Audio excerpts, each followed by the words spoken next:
아름다운 마무리 장래닷컴입니다. 죽음 판정이 두 가지라는 것을 아시나요? 죽음의 정의, 사전적 의미는 간단히 말해 생명체의 삶이 끝나는 것.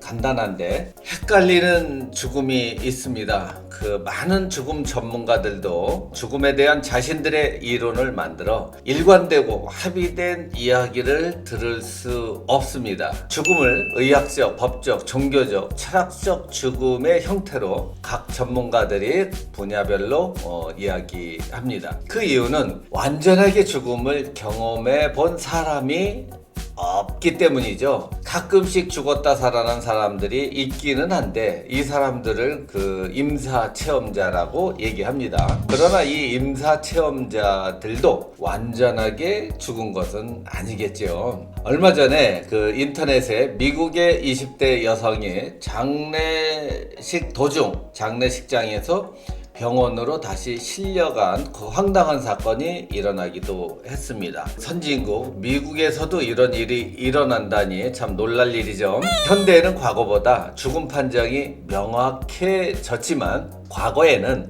사람이 죽으면 하루가 지나야 입관을 했습니다. 현재도 하루가 지나야 입관을 하지만 24시간은 꼭 지키지는 않고 있어요. 그 이유는 다시 살아날지 모르니까. 과거에는 어떤 의학적으로 사망 판단이 명확지 않았던 거겠죠. 옛 어른들 이야기를 들어보면 실제로 장례 중에 살아난 사람도 종종 있었다고 합니다. 밤에 시체가 벌떡 일어나서 돌아다니면 상상만 해도 섬찟했겠죠.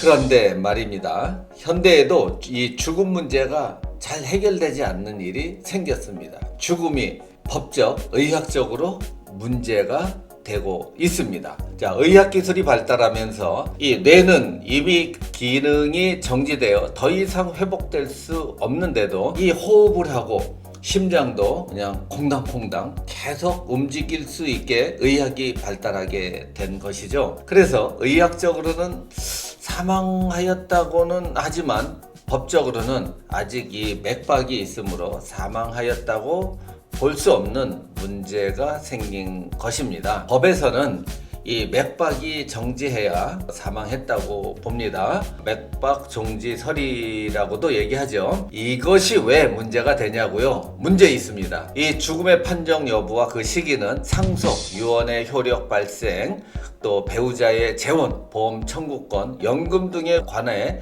여러 가지 그 법률적인 문제들을 안고 있어요. 그리고 생명 연장을 위해서 장기 기증이 절실히 필요한데 그곳에도 문제가 연관되어 있습니다. 따라서 현대 사회는 죽음에 대한 정의와 판단 기준 등 그 여러 가지 문제에 대하여 논란이 현재도 활발하게 진행되고 있습니다. 뇌사설이 옳다고 주장하는 그 사람들이 점점 늘어나고 있는 추세이지만 아직까지 법원에서는 뇌사설을 받아들인 적은 없는 것으로 알고 있습니다. 여러 가지 문제를 동반하고 있죠. 앞으로 그 환자의 그 존엄사 및 안락사, 그리고 환자 가족의 의료 부담 등 사회적 합의가 필요하다고 봅니다.